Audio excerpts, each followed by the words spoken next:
The sun shone brightly over Kumasi that Saturday morning, and the whole neighborhood seemed to hum with excitement. Adoa stood in her white gown, heart racing, watching the man she believed was her forever. Kojo looked dashing in his tailored Kent suit, his smile warm enough to melt away every doubt she had ever known. Friends and family filled the church, their voices rising in songs of joy. Everyone whispered about how perfect they looked together, the beauty from a respected Koko family and the charming young man who had swept her off her feet. When Kojo took her hands, his eyes locked on hers as if no one else existed. "I promise," he said softly so only she could hear, "to love you, protect you, and cherish you every single day of my life." Adoa felt her chest tighten with happiness. She believed him completely. His words felt like a safe place she could live in forever. The reception was even livelier, drumming, dancing, and the smell of jollof rice filling the air. Kojo never left her side, introducing her to every guest with pride. "My wife," he kept saying, almost tasting the word. Adoa thought, this is it, the start of our beautiful story. That night, as they sat together, exhausted but glowing from the day's joy, Kojo leaned over and kissed her forehead. "We're going to build a future so bright," he whispered. And in that moment, Adoa couldn't imagine anything but happiness ahead. One quiet Tuesday morning, Adoa was sipping her tea on the veranda when the postman arrived with a thick envelope. The return address made her heart skip. It was from her late father's lawyer. Her hands trembled as she opened it, the paper rustling in the cool breeze. She began to read, and with every line, her eyes widened. The words were clear. Her father's cocoa farm, the sprawling estate, and all its earnings were now officially hers. The same land she had run through as a child, chasing chickens and laughing with her father, was now in her name. She put the letter down for a moment and let the memories wash over her. She could see her father walking between the cocoa trees, his hat tilted, explaining how each pod was a treasure if you cared for it well. He had always said, "Adoa, this land will feed generations if you treat it with love." Tears welled in her eyes, not of sadness but of deep pride and longing. Adoa called her mother immediately. "Mama, it's ours. Everything. Papa left it all to me," she said, her voice shaking. Her mother was quiet for a moment, then simply said, "He trusted you, my child. Make him proud." That night she sat by her desk, sketching plans in her notebook. She wasn't thinking about selling or living lavishly. No, she wanted to expand the business, improve the workers' wages, and modernize the production. She dreamed of turning the family brand into an international name while keeping its heart and roots in Kumasi. As she closed the letter and placed it in a wooden box for safekeeping, she whispered to the night air, "Papa, I'll take care of it. I promise." In her heart, she felt a new fire, the kind that comes when you know you are holding both a gift and a responsibility too precious to waste. At first, Kojo was excited about the inheritance news. He hugged Adoa tightly, saying how proud he was of her father's trust in her. But within a few weeks, his tone started to shift. Over dinner one evening he casually mentioned, "You know, love, it might be easier if you just put the land and money under my name. That way, I can handle all the business side, and you won't have to stress." Adoa laughed softly, thinking he was joking, but his face stayed serious. "It's for the family's future," he added, reaching for her hand. Something in his eyes felt different, less about love, more about ownership. The conversations became more frequent. In the mornings, he'd bring it up over breakfast. At night, he'd lean against the doorway and say, "You trust me, don't you? Then sign it over. I'll make sure we're secure forever." When she hesitated, he'd sigh loudly, acting hurt. "I thought we were a team. Or don't you believe in us?" Adoa began noticing other changes too. The man who once showered her with affection now seemed to measure his kindness. He would be sweet when she agreed with him but cold and distant when she pushed back. One evening, after she refused yet again, he slammed his glass down and muttered, "You're making this harder than it needs to be." She tried to remind him that her father's dream was for her to run the estate herself, but Kojo only smiled in that way that made her skin crawl. "Dreams can change, Adoa. You just have to be smart enough to see it." It was the first time she truly felt a shadow between them. The warmth that had filled their home now carried an edge, sharp and unspoken. And deep inside, she wondered if the man she had married had always been this way, and she just hadn't seen it until now. Days turned into weeks, and Adoa's refusals only seemed to harden Kojo. The man who once greeted her with warm hugs now barely looked at her. Meals were eaten in silence. He started coming home late, claiming he was busy with work, but his phone was always glued to his hand, and he stepped outside whenever it rang. One Saturday evening, Adoa tried to bridge the gap. She cooked his favorite meal, light soup with goat meat, and set the table beautifully. He sat down without a smile, ate in silence, and then pushed his plate away. "We can't keep going like this," he finally said, his voice flat. She felt her chest tighten. "Going like what?" she asked. "This," he said, gesturing between them. "You holding on to that land and money like it's only yours. I'm your husband. If you loved me, you'd trust me with it." Adoa swallowed hard. "Kojo, it's my father's legacy. He wanted me to run it. I'm not signing it over." His jaw tightened, and for a moment she thought he might walk away. Instead he leaned forward, his voice colder than she'd ever heard.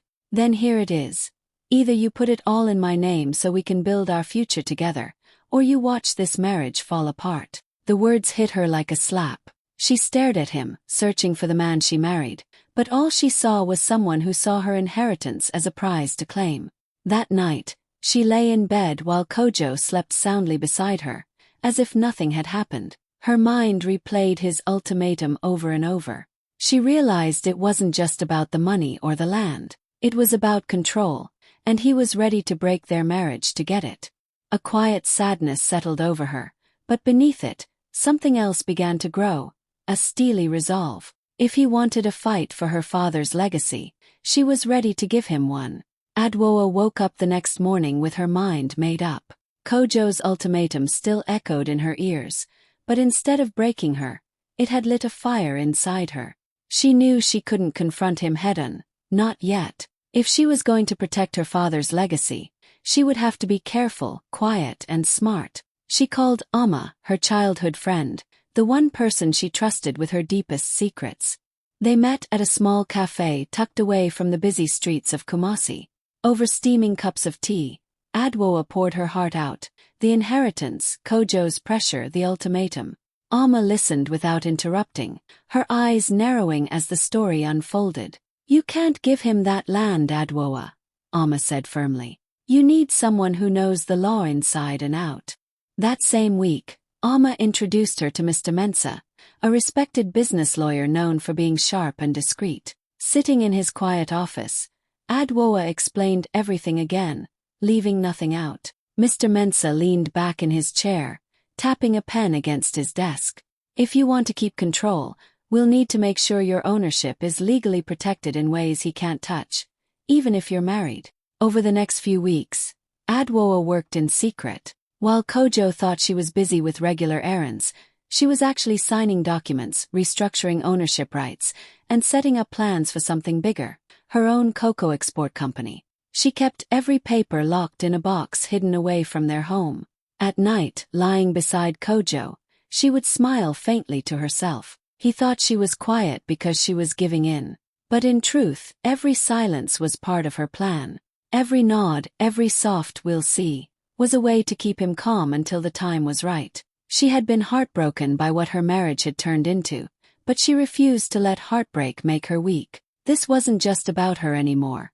It was about her father's dream, her workers' livelihoods, and her own freedom. And when the moment came, she was going to make sure Kojo never saw it coming.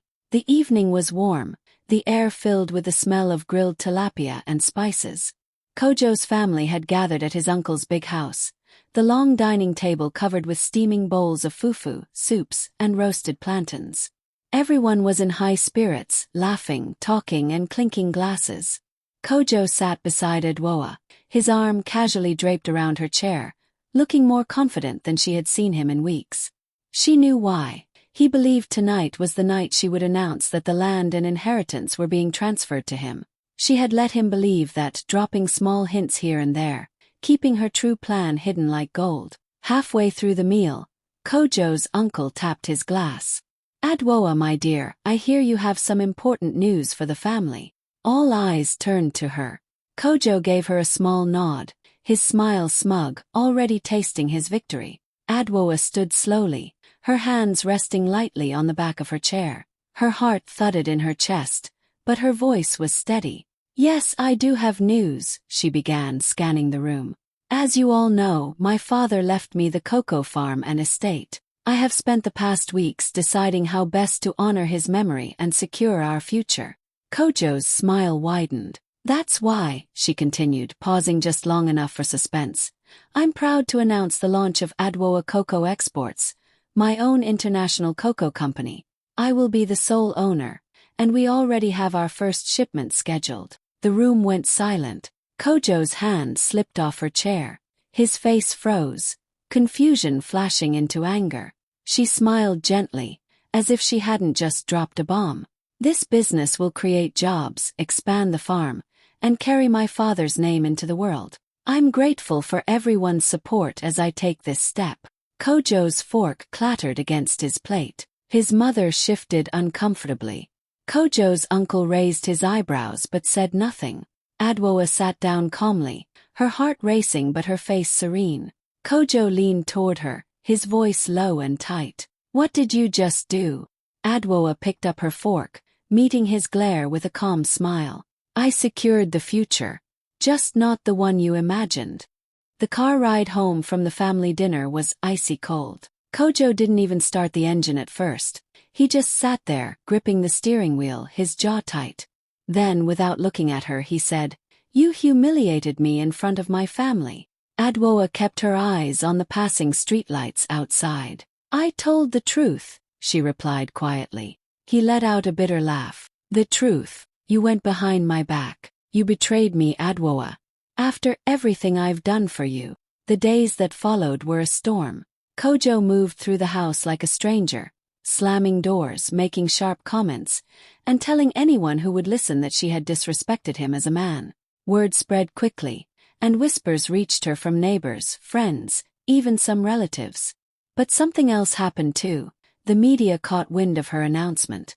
A popular business blog published an article titled, Kumasi Woman Launches Cocoa Export Empire. Alone. They praised her courage, especially in a society where women were often expected to let men take the lead. Soon radio stations were calling her for interviews. TV anchors smiled as they introduced her as the fearless young businesswoman who is rewriting the rules. Social media exploded with her story. Some people called her an inspiration. Others sent messages thanking her for showing that women could protect what was theirs. Hashtags with her name and #OwnYourDream began trending. Kojo hated it. The more her face appeared in the news, the angrier he became. They don't know the full story, he hissed one night. They think you're some hero. But you destroyed this marriage. Adoa looked at him, calm but unshaken. No, Kojo. You destroyed it the moment you tried to take what wasn't yours. That night, she lay in bed scrolling through the hundreds of supportive comments from strangers. The more she read, the more she realized this wasn't just her fight anymore. It was for every woman who had ever been told to hand over her power. And she had no intention of going back. A week after the dinner, Adoa received an unexpected phone call. It was Kojo's uncle, the same one who had hosted that tense family gathering. His deep, steady voice came through the line. My daughter, I need to speak with you. Can you come by my office tomorrow morning? For a moment she hesitated. She didn't know if this was going to be another lecture or another attempt to convince her to fix things with Kojo. But something in his tone felt different, almost warm. The next morning she arrived at his office. A spacious room lined with books and the faint smell of cocoa beans. He rose from behind his desk and greeted her with a firm handshake and a small smile. Sit, he said, motioning to the chair across from him. I want you to know, he began slowly, that what you did at that dinner, protecting your inheritance and starting your own business, was the right thing. Adoa blinked in surprise. You think so? He nodded. Kojo is my nephew and I love him, but he is wrong in this. A man who truly loves his wife would build with her, not try to take from her. Your father's legacy is yours to protect, and you've shown strength many people wouldn't have had. Relief washed over her, but he wasn't finished. Leaning forward, he said, I've been in the cocoa industry for over 30 years. I have contacts in Europe and Asia who are always looking for high-quality suppliers. I can introduce you to the right buyers, the ones who can take your company to the international stage. Adoa felt her throat tighten. Why would you help me after everything? He smiled faintly. Because you are family too, and because I believe in rewarding courage. Kojo may not see it now, but one day he will understand what he lost. They spent the next hour discussing strategies, market demands, and potential export routes. By the time she left, she was holding a small folder, a golden key to opportunities she had only dreamed about. Walking out into the bright Kumasi sun, Adoa felt a new wave of determination. Not only was she fighting for her legacy, she now had powerful allies standing beside her. 1 year later, Adoa stood on the balcony of her new office building, watching trucks loaded with cocoa beans roll out toward the port. The golden letters on the wall behind her read Adoa Cocoa Exports, and they glimmered in the afternoon sun. What had started as a dream in her notebook was now a thriving business, with warehouses full of product and workers whose wages had doubled under her leadership. Her partnership with Kojo's uncle's contacts had paid off. Within months, she had secured deals with major chocolate companies in Europe and Asia. Her cocoa was praised for its quality and ethical sourcing, and her brand became known as one that cared about both people and product. International magazines featured her story, calling her the Cocoa Queen of Kumasi. Then one Friday evening she heard a knock at her door. When she opened it, there stood Kojo. He looked different, thinner, tired, his usual confidence replaced by something almost pleading. Adoa, he began, his voice low. I was wrong. See it now. I shouldn't have tried to take from you. I want to make things right. I want us back. For a long moment she just looked at him. A year ago, those words might have made her cry with relief, but now they felt hollow. Kojo, she said softly, I didn't build all this just to go back to the person who tried to take it away. His face fell. So that's it. That's it, she replied, her voice steady. I wish you well, but you're not part of my future. She closed the door gently, her heart calm. Turning back toward her desk, she caught sight of a framed photo of her father standing in the cocoa fields, smiling. She smiled back at it. The business was flourishing, the workers were thriving, and she had stayed true to her promise. Adoa had learned something powerful. Success was not just about building wealth, but about protecting your dignity along the way. And she was never going to let anyone take either from her again. The auditorium was packed, the air buzzing with excitement. Women from across Ghana had gathered for the annual National Women's Entrepreneurship Summit, dressed in vibrant colors that lit up the room. Adoa stood backstage, clutching her speech, her heart thudding, not from fear, but from the weight of what she was about to say. When her name was called, the applause was warm and welcoming. She stepped onto the stage, the bright lights washing over her. She took a deep breath and looked out at the sea of faces, women who were dreamers, fighters, and builders. They'll try to take what's yours, she began, her voice steady but filled with emotion. They'll tell you it's for your own good. They'll say it's for the family, for the future. But what they really want is control.